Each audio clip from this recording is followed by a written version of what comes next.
So I think the principle here is you want to make sure your resume standalone can tell a good story, can make logical sense, at least to a certain degree.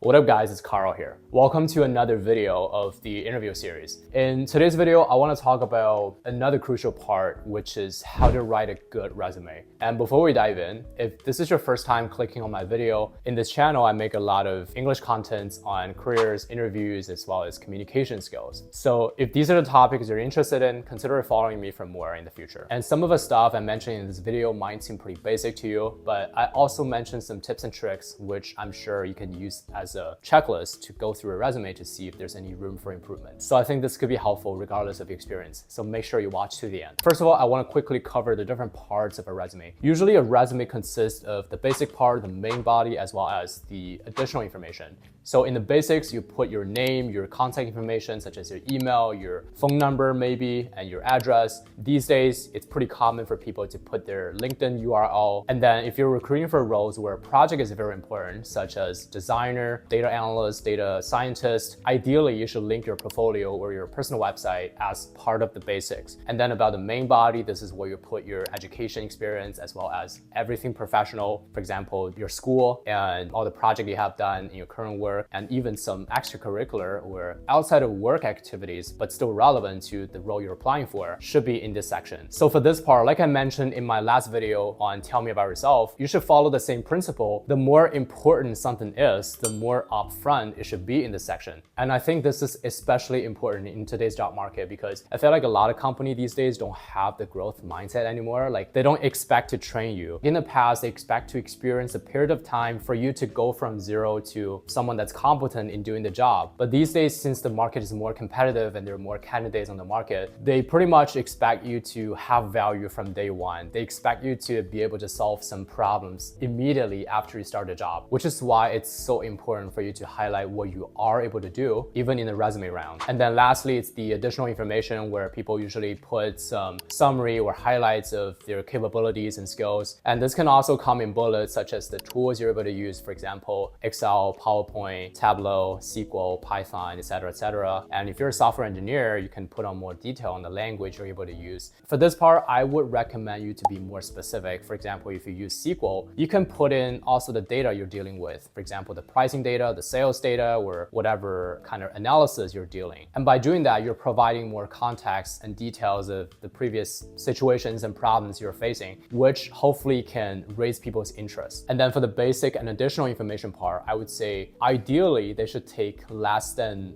15 to 20% of the total space of your resume. And then I want to talk about the three elements that you want to cover in your resume. So the first one is its look, and then it's the substance, which you can also say it's the content. And then lastly, it's the story and logic. So I want to talk about the story and logic first, because I think this is very important that many people overlook, including myself. And this is actually something I can strongly resonate with as well. At some point in my career, I was kind of exploring different career options, and product manager was actually one of the functions I was exploring at that point. And I realized I've been getting many interviews, but been getting 0 PM interviews. So what I did there was I reached out to many strangers on LinkedIn and other places who are PMs and asked them if they're okay with taking a look at my resume and what they think of my resume, etc., etc. And I was able to figure out why from those feedbacks. And people be like, hey, I think your resume is very well written and you got some pretty impressive and interesting experience here. I can see why you're successful in getting different interviews, but specifically for PM role, it's just not very clear why you're applying for PM. And that kind of suddenly hit me. If I got the chance to speak with a hiring manager back then, I was able to,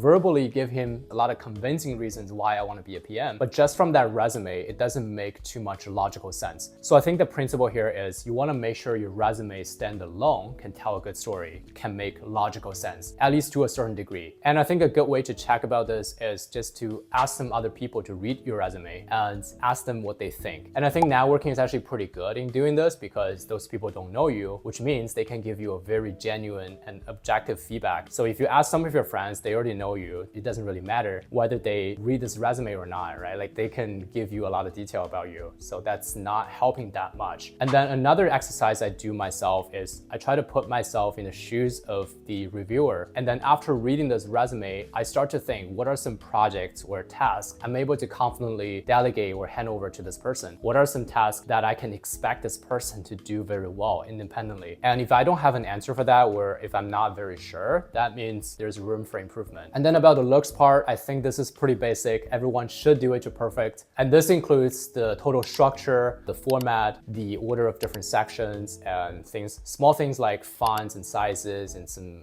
space alignment, etc., etc. And then it's about the overall aesthetics. If there's a large unused white space, maybe you should consider filling that up. Different industries usually have a different norm or like a preference of what the resume should look like. So I think it's pretty important for you to check out the industry norm or what everyone else is doing before you decide to be creative. And then in terms of a substance, there's just a few guidelines you want to follow. First of all, you don't want to be high level, you want to be more detailed, you want to be specific. So use different bullets to highlight what you did there. And if possible, always quantify your impact. So for example, instead of saying I did a market research and then just kind of ended there, you could say I did a market research followed by a marketing campaign, which finally drove our traffic by 25% last quarter. So notice the amount of specifics and details I mentioned, even though the numbers are made up, but you get the idea. And then always use action words. I know people tend to use words like assisted a certain thing or like supported a certain project or supported my manager. I think you should avoid using those words unless necessary. And one approach is that you break down the higher level achievement or project. Like in your resume, you only mention your specific piece of contribution. So there you have it. I think this is pretty comprehensive in guiding you to improve your resume. And if you find this helpful, please drop a like, leave a comment if you have any questions or thoughts. And if you're interested in learning more or working with me, my DM is open. And with that being said, I'll see you guys in the next.